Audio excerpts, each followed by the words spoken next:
Welcome to the People First podcast. I'm here with Mal Wanstall, who's the VP of Data at Cochlear. So, Mal, we met a couple of weeks ago as well at an event, and I was so fascinated by your story in data and how you ended up in data. But I wanted you to see if you could share a bit about your journey in the tech industry and your early days to your current role as VP of Data as well. If you can maybe paint the picture for us. Yeah, for sure. Yeah, it's definitely been a bit of a whirlwind. I was saying before, it's one of the industry's data that you don't get into or you don't stay in unless you're passionate. A lot of people get into it and then figure out a few years into it that it just moves so quickly all the time. And especially this last decade or so, it's just been nonstop. I kind of fell into data. So I was always very analytical, and I enjoyed a lot of the computer side of things. Started out from an engineering perspective and then figured out that I also had a bit of a knack for storytelling. And so those worlds kind of converged with data, where you not only get to do the analytical side of things, but to bring it to life, you start to tell a really compelling story. And as I started to move across different industries, these same features came out again and again, where I would start to look at the data, it would start to tell a story, I would start to tell that story, people would be interested, and it would start to move the business in a particular direction. So I kind of rolled with it. The technology changed. My roles changed in terms of not only telling the stories, but also helping other people tell the stories and leading teams, leading departments, and here I am. And here you are today. And I know you say you've always kind of been passionate about data and the stories that it tells you. Yeah. How much has data changed though, and how we view data over the years over the 15 years that you've been in this industry? It has. Probably everything that could have changed has changed. I remember, and a lot of people still think of the bad old days when data used to be owned by a business and a company, and you used to be able to kind of do whatever you wanted with it. So there was a lot of dark arts that developed around data, and this was about the time when the term data science became really popular. Yeah. And a lot of people know about things like Cambridge Analytica and all of these things that started to bubble to the surface, where people started to realize, there's a lot of things that people can do with our data that maybe not so altruistic and maybe not so good for us. Yeah. And so this last decade has really been this big awakening of people starting to realize both for the good and the bad, the value that's in their data, and that maybe it's something that they should hold a little bit closer to them and take a bit more of an interest in. So legislation has changed. A lot of the governance and the way that we're allowed to use data has changed. Expectation has changed. People used to expect a level of knowledge about themselves when they went to a service. Now, if you get a bad recommendation through Spotify, you're furious. You expect it to know exactly what your mind wants at that point in time. So we expect a lot from data now, but we are also starting to expect a level of ownership over our own data, because we're starting to realize that it's something worthy of protection. It's definitely something that I didn't really think about when I first started using the internet or started using social media, the value of the data that I put in. Yep. I didn't really think about it. I think I just gave it away willy-nilly.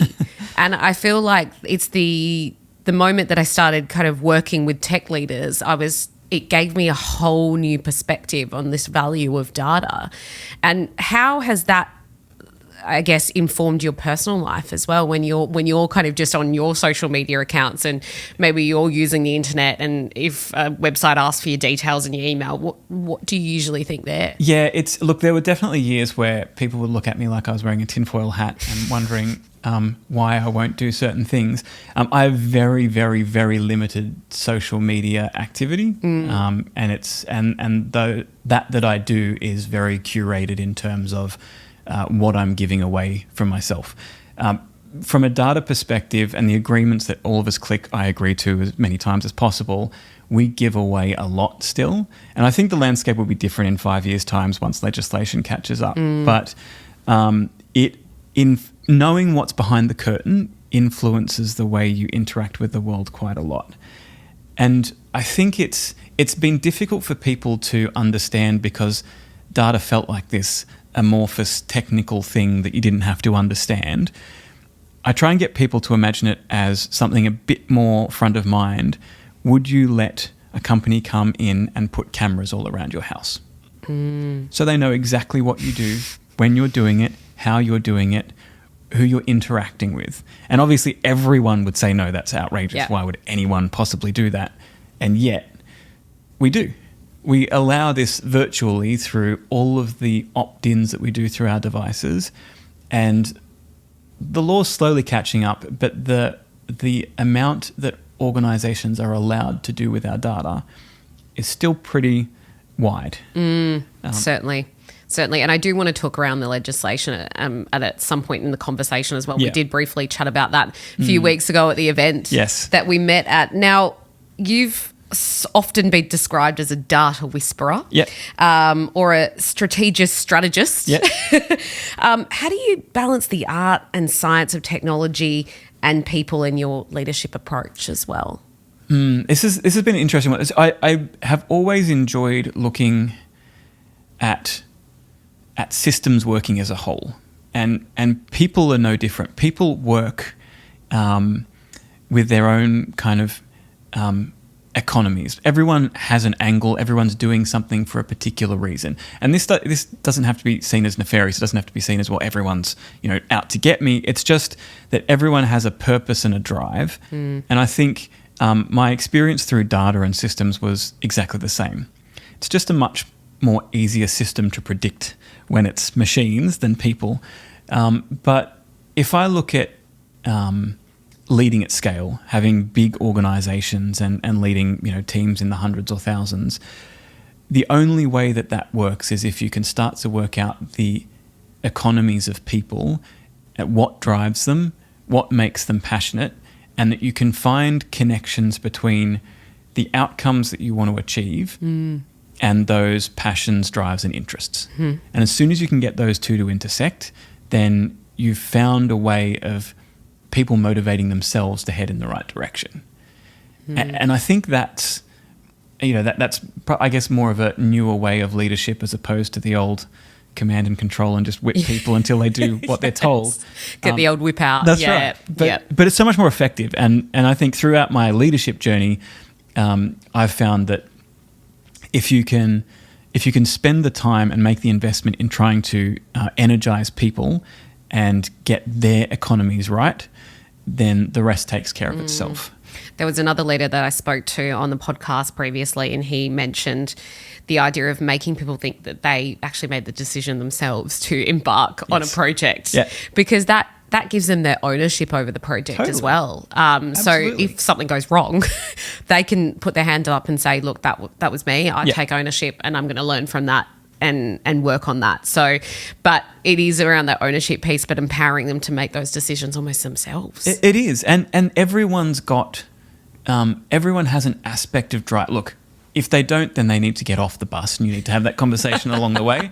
But it's amazing how many parallels you can find that drive people towards good outcomes. And I think as long as you've got a good vision and a good outcome that you can align people to, it's absolutely that. They will feel ownership over the ideas, even if they played 0.1% in that idea. There's the old adage of the cleaner who worked for NASA, who said his job description was he puts people on the moon.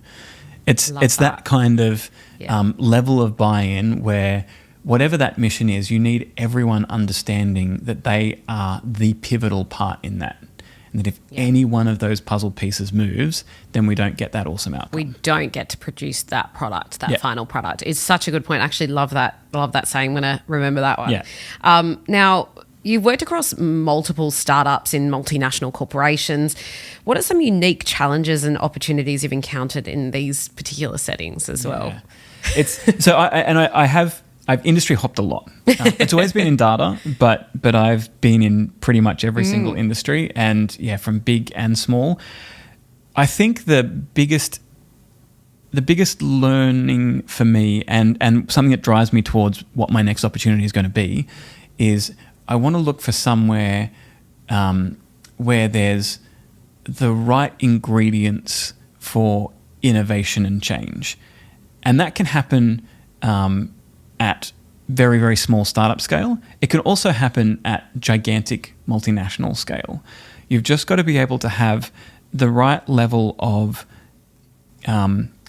pressure, of safety, and of an aligned vision. And if you can get those ingredients right, you'll get awesome things happening, and the opportunities are huge. Yeah. So I actually don't mind if it's a big scale or a small scale.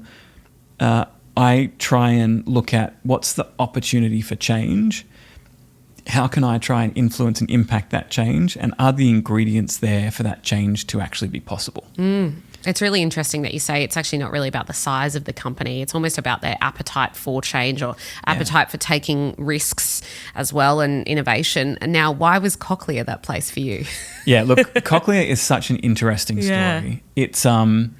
It's one of very, very few organisations that's been able to become a global leader and stay Australia-centric. And that is an incredibly hard thing to do because Australia is not super helpful when it comes to starting an organisation. And it's even harder to do if you're in an area that requires constant innovation. And then if you throw medical innovation on top of that, where there's incredible, as there should be, there's incredible regulation. Yes, lots of red tape. That's right, in terms of what you can do because you're potentially impacting people's lives and their health. So it's already a brilliant Australian story. It's in terms of being at that point where is it right fit for explosive innovation. Cochlear has grown year on year. It's often described as a 40-year-old startup in that it still has these incredible innovative roots and it's still able to be the undisputed market leader in the products that they build. But it's getting to this stage where we're trying to figure out how do we scale to be able to help even more people at an even greater pace. Because if we look at the challenges they solve in terms of being able to bring hearing to those who can't hear, that's a problem that is often exactly the same as eyesight, is often hinged to your ability to have a growing middle class. Otherwise, they're problems that in developing countries they just have to deal with. That's not a good outcome, but that's just the reality of the world. So with a lot of these emerging economies that have this really strong growing middle class, there's an enormous opportunity to help a much greater amount of people. And to do that, we need to be able to scale the organisation to be able to operate at that scale. So for me, that was, first of all, it's got an awesome mission that's about helping people. Secondly, they can benefit from my skills by being able to have a look at how data can help them scale the organisation at speed. And thirdly, it is just awesome technology, which is something that helps me get up in the morning on those stressful days and look at it and go, this is technology interfacing directly with our brains. It's incredible. How cool is that? I think that's the thing that you said, that it's what gets you up in the morning, and that definitely helps when you know you're helping people. Yeah. Now, you mentioned data in that space as well, and the power of data. I think maybe if you give us an idea or describe the power of data in the health sphere as well and how much it can really help health organisations. Yeah, look, it's a challenging one because data has been stigmatized by the way it's been used over the last decade or so. Rightly so. It's been used primarily from a sales and marketing perspective to manipulate people. And that's born a lot of fantastic technologies. What we need to do as technologists, and especially in this data sphere, is now try and harness that back and use some of this technology for good. For good, yeah. It's a really important mission to me, and something that I'm really trying to strongly drive across the industry, because we're at a bit of a crossroads where the technology is not going to slow down, and we can choose to use it to help society, or we can choose to use it to help ourselves. And there's probably a happy medium where we can choose to do both. But I think over the last decade, 2 decades, we've got that mix wrong. and we've used it primarily to help organisations and individuals as opposed to society. Yes. I think data in healthcare is our chance to try and level the scales. And we've got a lot of trust to rebuild because people are rightly, myself included, are rightly sceptical. I know when the Australian government first started talking about the national health record, I was absolutely on the skeptical train of, do I trust my data? Plenty of backlash to that. I remember it very clearly. And absolutely. Even now, there's still a bit of skepticism around it as well. Well, it's now that people are starting to realise the value that's in their data, they're starting to think, well, do I want something as intimate as all of my health details, everything that is and could be wrong with me, potentially, just the opportunity for it to be made public. And I think a lot of people think about it from that, I don't want people to know, but more so from, look, if there's that information that goes public, what's to stop that being included in risk calculations that go into insurance? Exactly what I thought. Or even employers shouldn't do this, but even a potential employer looking at that and going, that's going to hinder your ability to complete this job or this role. So it's I think if we can get through these elements of how do we rebuild trust, how do we make sure that individuals retain their ownership, then the opportunities for health and data are huge. Because what data technologies are great at are recognising patterns at scale. And health problems in populations as large as the globe can find interventions incredibly quickly if we look for patterns at scale. And nothing proves that better than COVID interventions. When we came together almost as an entire human society to stare at one problem, and the previous times when we've looked at these kind of problems, it managed to wipe out a quarter or a third of the population. We managed to solve this within a matter of weeks, then inoculate close to the entire globe in a matter of months. So I think we've seen what data at scale in health can do. It's now figuring out how do we put the guardrails in place to keep people safe so people can build trust in letting it do that. Yeah, certainly. And if that's the case, I see a very near future where a lot of the things we rely on experts for are actually assisted by data technologies, and we're starting to pick up earlier interventions around diseases where early intervention can be the difference between a long life and a significantly shortened life. That's where we want to get to, but we need to get there when everyone's safe and comfortable. Yeah, certainly. But it really, I don't think I'm overestimating it or overstating it when data could actually, in this form, save lives. Yep. And that's the thing. But you've mentioned as well the guardrails and the importance of having the guardrails and the rules around this. Yes. And we've talked about regulation briefly. We did talk about it when you joined us for the CDO sit down. But you mentioned as well you've been part of some think tanks building this regulation. Talk us through the current conversations that are happening within the Australian government and then where you'd like to see it go.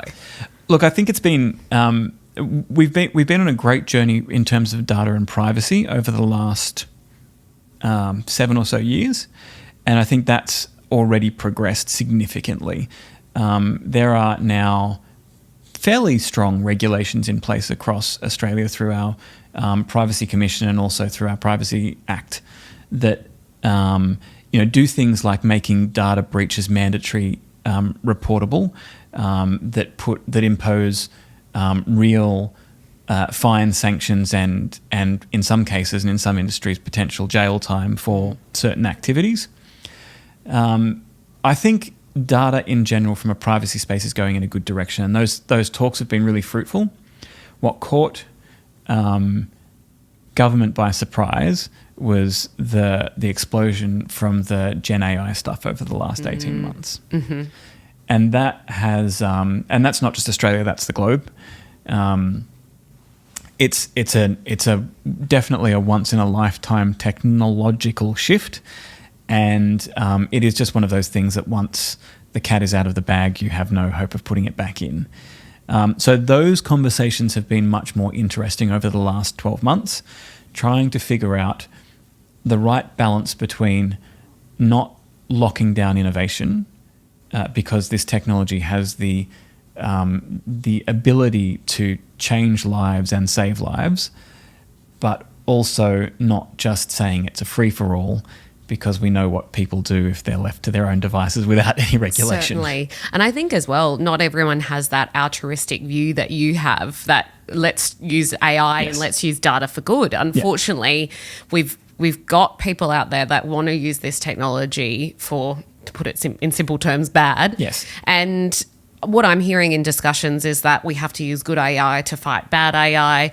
And I mean, I'd love to hear your thoughts around, where you see AI going. I know it's such a big question, but it is. We don't want to stifle innovation, but there are concerns there. Yeah, and look, they're valid concerns. I think the biggest challenge for people to get their head around is not that AI is going to do what the movies tells it's going to do, because we all know how that ends and it's not so good. I think it's more around we have for centuries now built societies and systems and laws that help us regulate humans, and we've done a pretty good job of it. So we live in societies that are regulated by laws that strongly encourage us to act in a particular way. And if we go outside of what society and what our laws deem appropriate and acceptable, then there's defined punishments. What we've grappled with is outside of humans, we don't have those laws in place.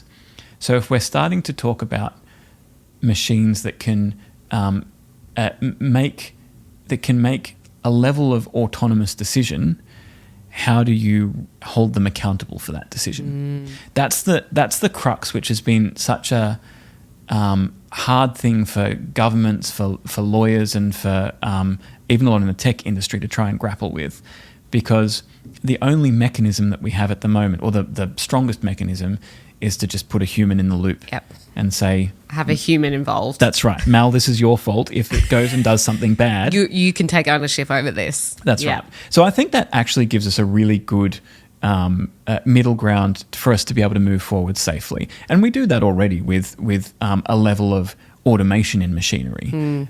It's not good enough for me to say, well, I've set up this big autonomous machine, and if a person falls in it and chops them to pieces, that it was the machine's fault, not my fault.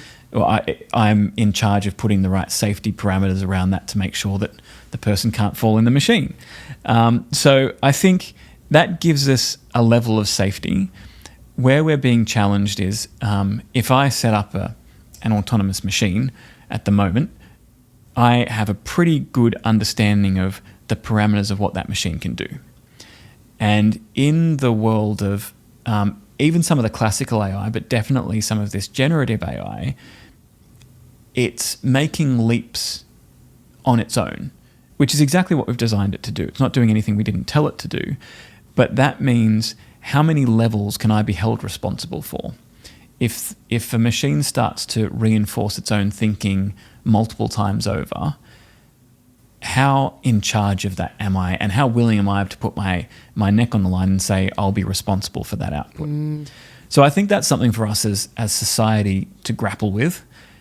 We've got to grapple with it because it's happening, and machines will get more autonomous, and they'll be able to make deeper levels of decisioning, and we will become further removed from that decisioning.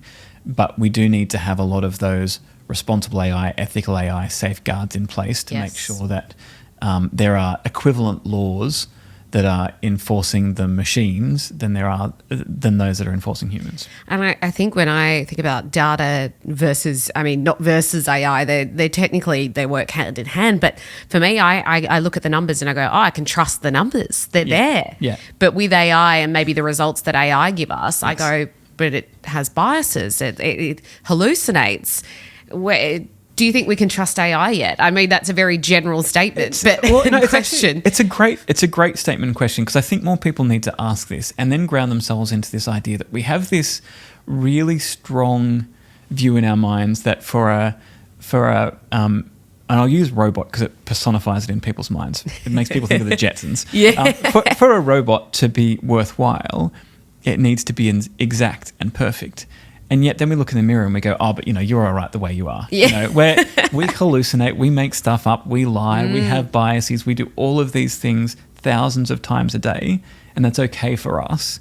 But it's it's a step too far, and we say, well, AI is rubbish because it can't produce the right result every single time because we've deliberately given it the power of creativity.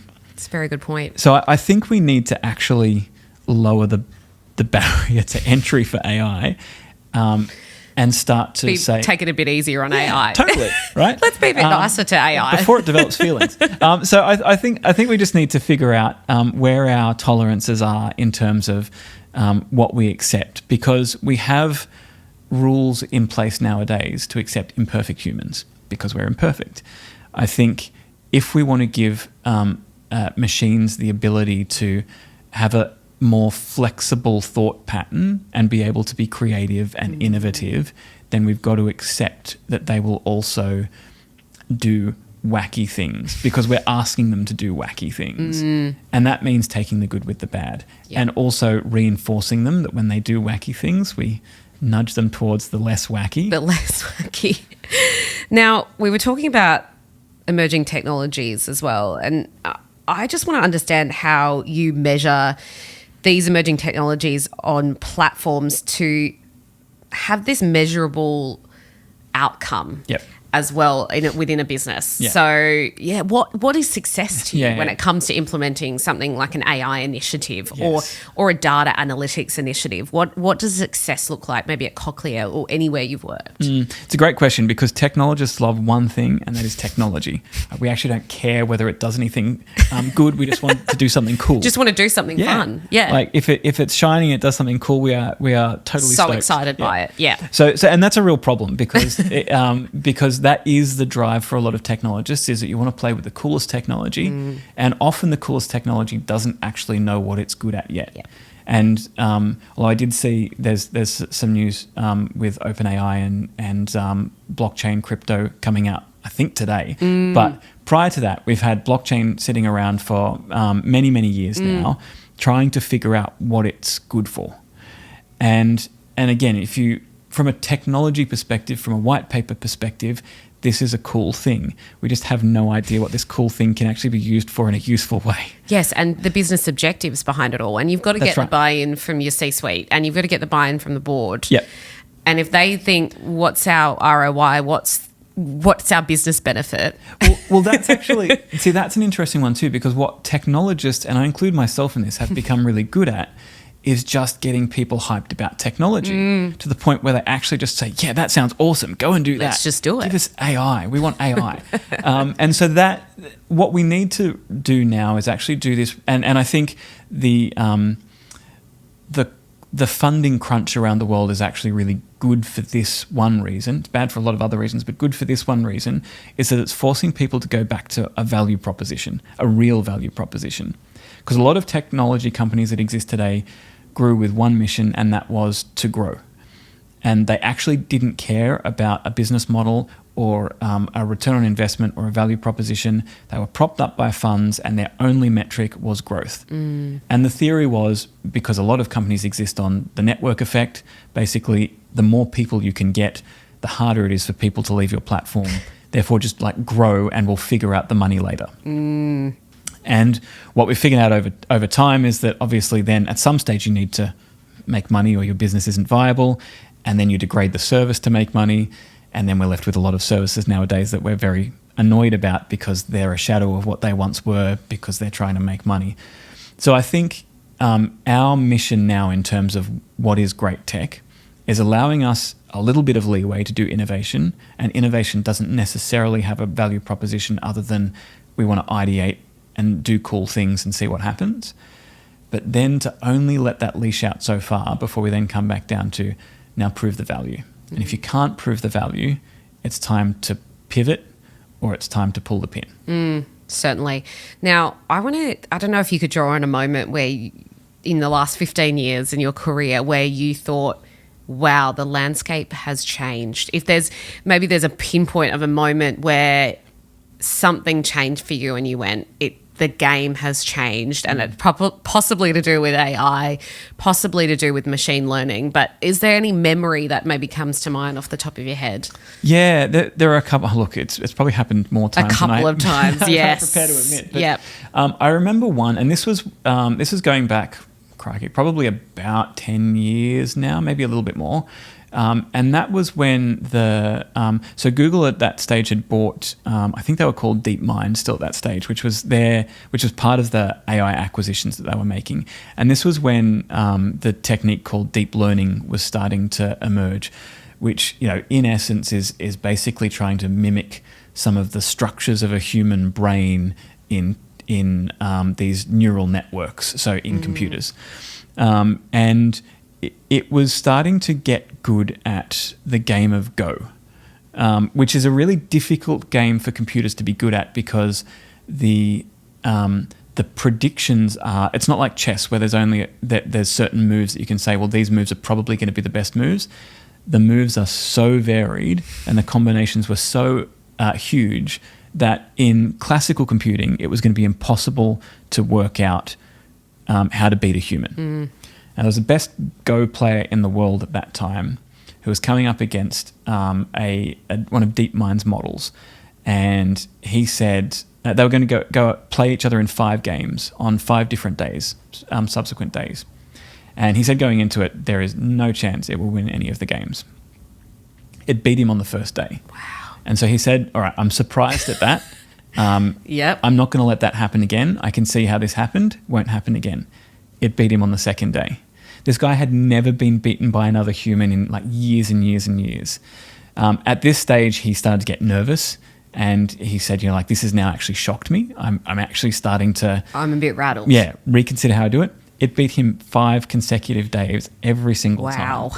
I think that for me was a massive reflection moment of understanding that the laws that used to apply to data and where humans' ability to innovate and think creatively was just so far ahead of computers was no more. And that just changed the game. Yeah. All of these things that you thought were impossible were now suddenly very possible, and not in 20, 30 years, but in 6 months or 12 months' time. Yeah, and it's a fantastic story that you bring up. You also spoke briefly earlier about Cambridge Analytica as well, and that memory kind of brought back Yes. Thoughts and feelings. And I want to talk briefly just about the power of our social platforms and what we use. And you say you don't have a big presence on social media just because of that. But if you were ever offered the opportunity to work with the likes of Facebook or TikTok would you take it? And what would you do? Yes, a career-limited move potentially coming up. Look, I've pondered this time and time again, and I've had many people who I've worked for or work for me go on to work at Meta, at Google, at Netflix, at Spotify. I've come to the point in my career where I very strongly believe that any organization that I go to needs to have a strong understanding of using data for good. And there's a point I think I've reached the point in my life where I want to make sure that before I go on to the big beyond, I've managed to give more back to the world than I've taken. And every day that I exist, I take from the world as a matter of existing. So it's time for me to get cracking on that. So I think every organization has the opportunity to change, but I wouldn't go into an organization if what they wanted me for was to further a data strategy or a data outcome that was detrimental to society. And it's interesting that you say that, because I think Meta is probably in need of someone like you, if I'm honest. But then again, they're fundamentally built on the strategy that is that's having that negative impact. It's such a struggle, because there is we know now how easy it is to manipulate humans, and it's incredibly easy. It's incredibly easy to radicalize humans. We know all of this, and it's such a mighty amount of power that it is an incredible ask for anyone to say, just don't do that.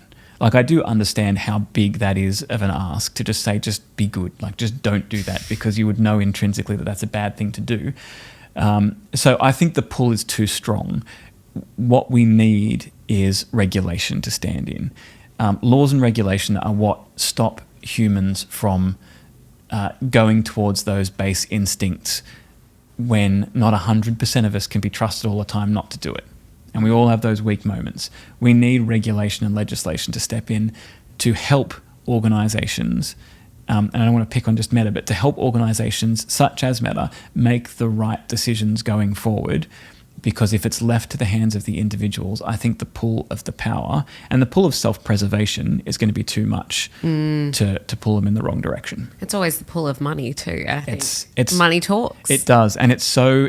it has become, and AI is going to double down on this, it has become irresistible for a lot of people to look at these situations and say, well, there's just so much advantage to be taken, and if I don't do it, somebody else will. And this is where I think, technologists really need to step up and say, we have a point now where we get to make some really big decisions, and taking the altruism out of it, I think the other lens is to say, let's play this forward to a point where if we do want to have a look at the Hollywood route, there is a path where the thinking through the machines that we build, and I'm not talking about the singularity, but we'll make some kind of evaluation on the value that we add to the process. And maybe we should be starting to think through that decision and looking at how we can add genuine good to it, not negative overall. Yeah, certainly. And I mean, I even think of like the TV show like Black Mirror, for example, and some of those horror stories that we see on that. But it's not completely in the realm of fantasy, those stories, because if we don't put those guardrails in place, you just never know, I think. Yeah. I would almost go as far as to say I think we do know. We can see... we've started to get a glimpse, and the digital and data literacy of the generations coming up in Gen Y and Gen Alpha have started to show that they get it more than anyone else in terms of they know what's going on. What worries me is some of those generations have become almost apathetic to the situation, like this is just the way that we're going to go. And that's where I think it's kind of incumbent on, the generations that are lucky enough are privileged enough to hold the power right now to say, let's not create generations of apathetic people who just assume that, we've handed them hell in a handbasket. Let's try and turn things around and make sure that we set the future up well. Yeah. But I think it's incumbent on us. Yeah, definitely. And I mean, that brings me to my next question, is looking at the people that might be inspired by someone like you to put to work in data and might be working their way up the ranks or is still at uni and they're studying in this field. I mean, what sort of advice would you have going forward for these people that might want to get to a VP of data of Cochlear and come and replace you? Yeah. But any advice? Yeah, absolutely. Don't do it in the next year. I'm happy where I am. No, I think, look, it's something for... there is something in data for everyone. I think there's this kind of stigma and view of people who go into data and have to be these really analytical data nerds, and definitely some of us are. But data is the storytelling of this next generation. It's how we run and decide our elections. It's how we decide the algorithms that show what news people read. It's how we figure out who's connected to who and what we're showing them at whichever point in the day. So I think it's an incredible industry to try and get involved in. And the advice that I would have is that you don't have to do what I did and go into data for data's sake. You can have an industry leading and say, you know what, I love the medical field, or I love the not-for-profit field, or I love the technology sector, or I love I love media, and you can specialize in those industries through that data and analytics lens. Because I think the world of tomorrow, it'll be harder to find someone who's not a data person than someone who is. It's a great point, actually. I think knowing where we sit in the world and in history at the moment, I think we're all going to become data people to a certain degree as well. No, I think you make a great point. I'd love to just talk lastly about your role at Cochlear and talk about where you see that going as well. And I know you're about to join a conference soon for Cochlear. So, talk us through your goals in the role as VP of Data. Yeah, look, again, coming back to that, what difference I can make. Cochlear is already on an incredible journey of making a difference to the world. Hearing as a sense that people lose over time and some are born without is incredibly isolating if you don't have it. It can impact so many aspects of your life, of your wellness, of your mental health, of your relationships, that it's something that is undervalued until you don't have it. And I think I gave this analogy in our sit down, which was when you lose sight, and we all do. I should have glasses on now. I do have them, but it's not with me. I'm not making my analogy very well now. When we lose sight, we do something about it. We don't just say, I'll just drive and guess where the roads are. Hope. We do something about it, which is that we get glasses, we get contact lenses, we get LASIK, we get something that alters our ability and intervenes from a medical perspective. For some reason, hearing hasn't gone down that same path yet. We just accept it. We just say what a lot. We just start to not hear, and then we start to isolate. We start to remove ourselves from conversations because people get sick of having to repeat themselves. And this is where normalizing hearing loss is an excellent first step. Everyone has a level of hearing loss. If you're over the age of 16, you have a level of hearing loss. It just depends on how much. When that becomes profound, there are interventions that can help. The devices that Cochlear offers is one of those, or many of those interventions. My hope there is that I'm able to help the incredible mission that Cochlear is doing scale more globally and help so many more people who are isolated through their loss of hearing. Yeah. And, what an awesome privilege for me to be able to say that. If I'm able to, help in the tens, hundreds, thousands of people be able to lead better lives, then I'll feel incredibly accomplished with what I've been able to do there. Yeah, well, I'm looking forward to hearing all about it. I'm sure we'll get to catch up with you again very soon. Definitely. But Mal, thank you so much for joining us on the People First podcast. Really appreciate your time today. Thanks, Maddie.